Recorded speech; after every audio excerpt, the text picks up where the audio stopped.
Hello, this is meteorologist Keith Stellman with the National Weather Service in Peachtree City. This is the weekly weather briefing for July 25th. We are looking at a slightly quieter weather pattern over the next week. However, the weekend looks wet once again across most of Georgia. We will also look at Tropical Storm Dorian and its longer-term outlook. This is the yearly rainfall summary for Macon thus far, showing that through July 25th, the cumulative rainfall for Macon is currently the highest on record and nearly 2 inches above the previous high mark in 1912. Macon has also had 79 days this year with measurable rain, which is the most since 1991.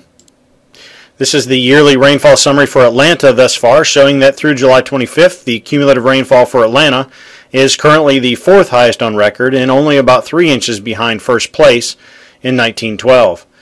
Atlanta has also had 79 days this year with measurable rain, which is the most since 2003. Now on to our weather. The water vapor satellite imagery shown here from 8 a.m. this morning shows dry air aloft moving through the southeastern U.S., which should help keep overall storm coverage lower both Thursday and Friday. Our attention for the weekend will shift to the system moving south out of Canada, which will ultimately impact our region both Saturday and Sunday. Here is a model forecast for Friday afternoon showing that Georgia will see general thunderstorms, particularly over eastern Georgia. The shaded area is the forecast precip for Friday afternoon. We also see that our weekend weather maker is moving through Oklahoma and toward our region.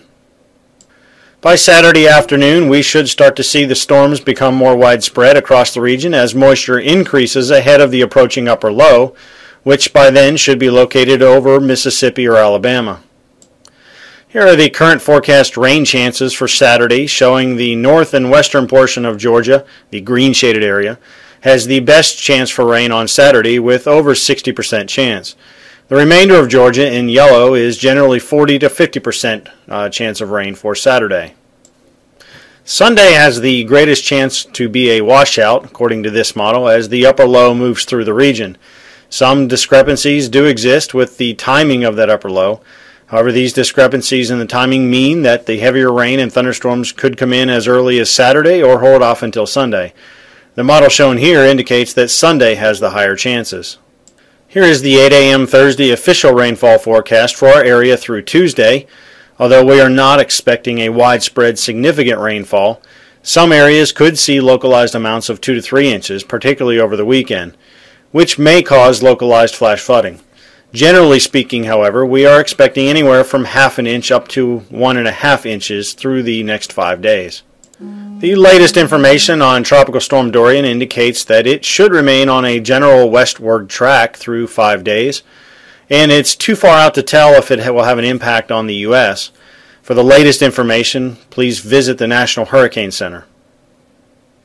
For the longer-term outlook on Dorian, the key will be in how strong and how far west the Atlantic Ridge extends. Dorian will likely be steered into the weakness between the Atlantic Ridge and the ridge over the southern plains.